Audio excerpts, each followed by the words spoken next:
any message that helps to remind people that how we choose to eat today creates the landscape our children will inherit, that's a message that needs to be said.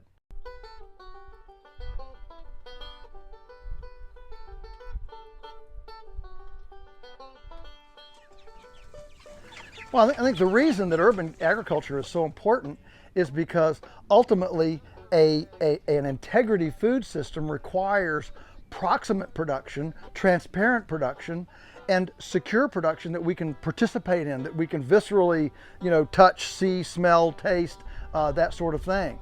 And the fact is, there is a tremendous amount of available land in an urban sector, from lawns to to vacant lots, to rooftops, to the southern side of buildings, at least here in the northern hemisphere.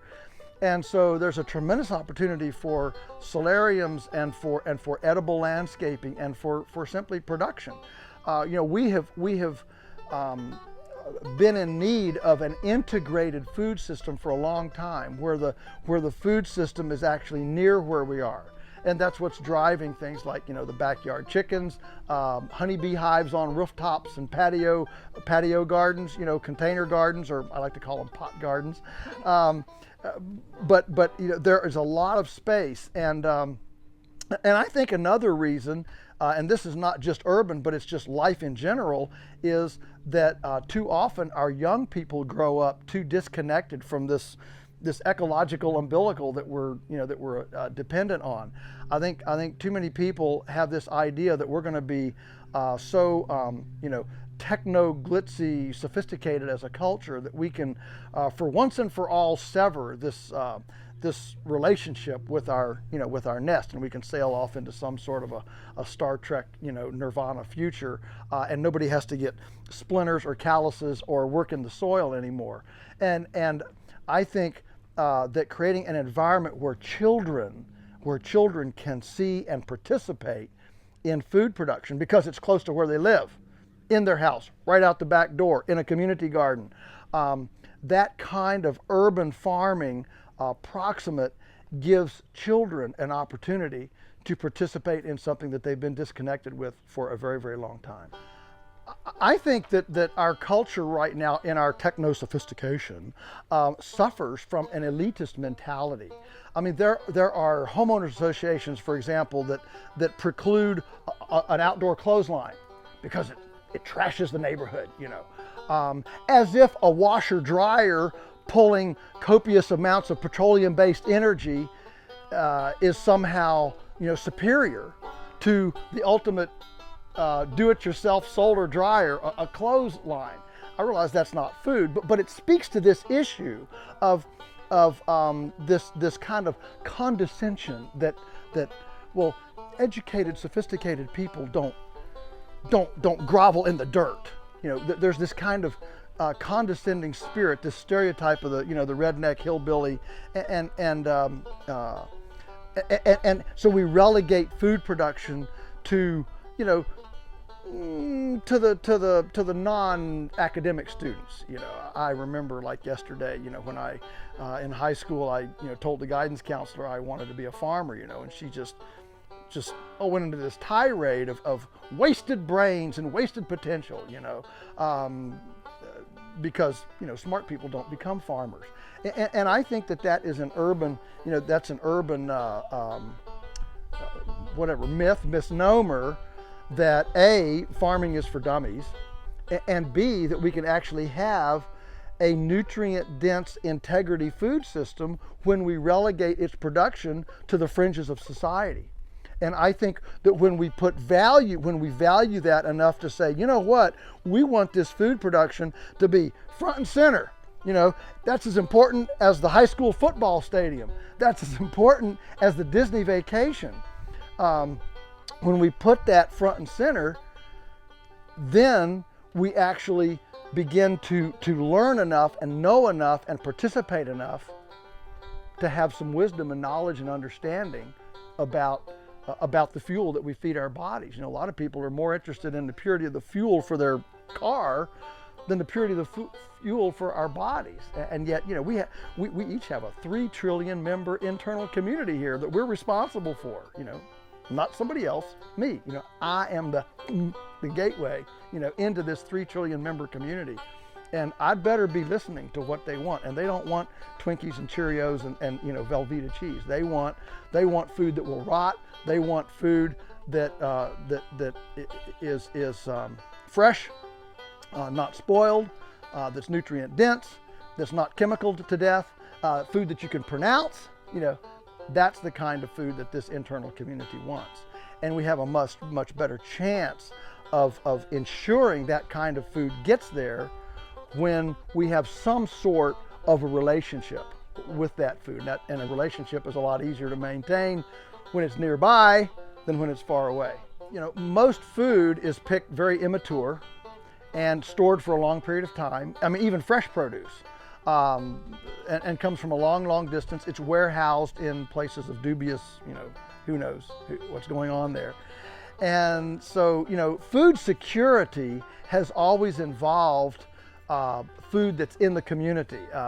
Not that we can't, buy bananas and coffee and things like that if we don't grow them, but the lion's share of any food secure, integrity food community starts with a community feeding itself. And so the freshness and the integrity of the food, which comes from accountability, which comes from transparency, which comes from participation, all of that is facilitated when we have food produced nearby where we live. And since a lot of people live in cities, having food produced there is such a major aspect in this whole food integrity security kind of movement. All the food, certainly that's needed won't be produced in cities, but that's not the point. The point is that along with People magazine and Hollywood celebrity culture and sports and athletics, we make room in our lives to understand the mystery, the awesomeness, the power, and our dependency on this ecological nest in a visceral way, not just a cerebral academic, reading about carbon footprints, reading academically about, pollution or whatever, but actually, being able to look at the marvel of a tomato growing into a plant, into a succulent, juicy tomato that doesn't have to be shipped 1,000 miles, that when you bite into it, the juice runs down your arm. That is just a marvelous memory.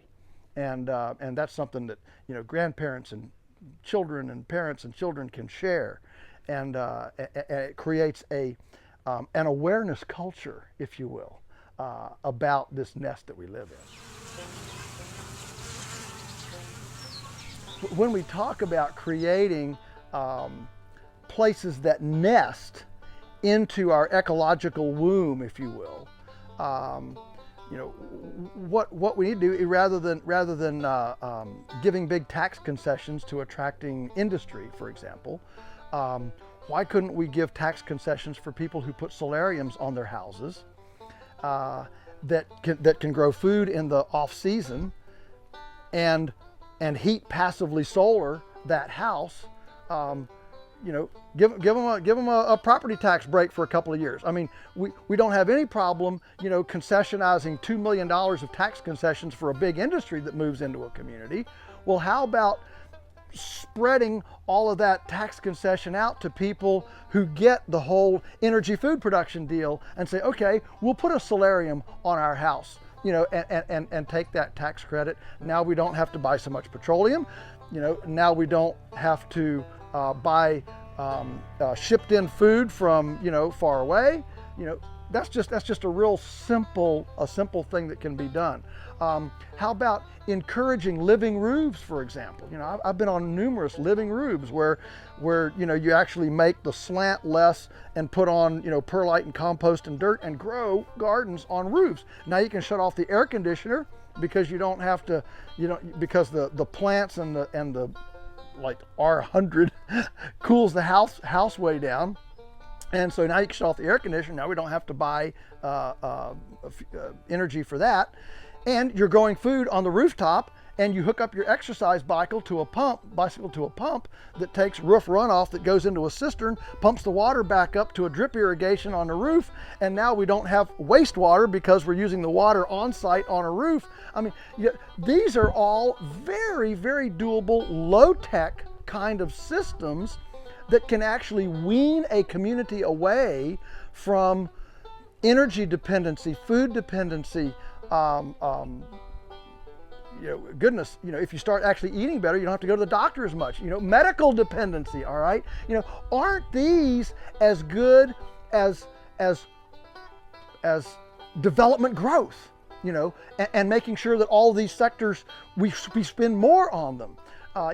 In the big scheme of things, a healthier community is one that is more independent of the things that we rate our societal progress by. Wendell Berry talks about, gross domestic product typically goes up when we buy the wrong things or we patronize the wrong things.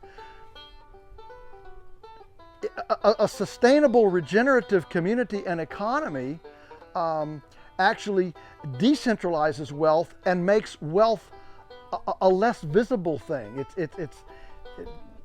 If I have a house that I don't have to buy petroleum through electricity or fuel oil or whatever to heat it in the wintertime, that's maybe unseeable in gross domestic product, but as a community and for me personally, that's a major step of progress.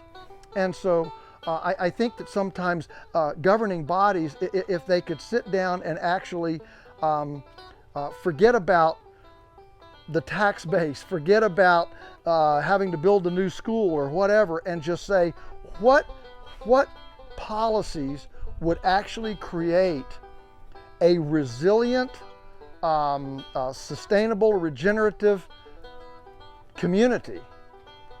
You'd be surprised the kind of new ideas that you'd get instead of just concessionizing a new shopping center to come in to generate tax base.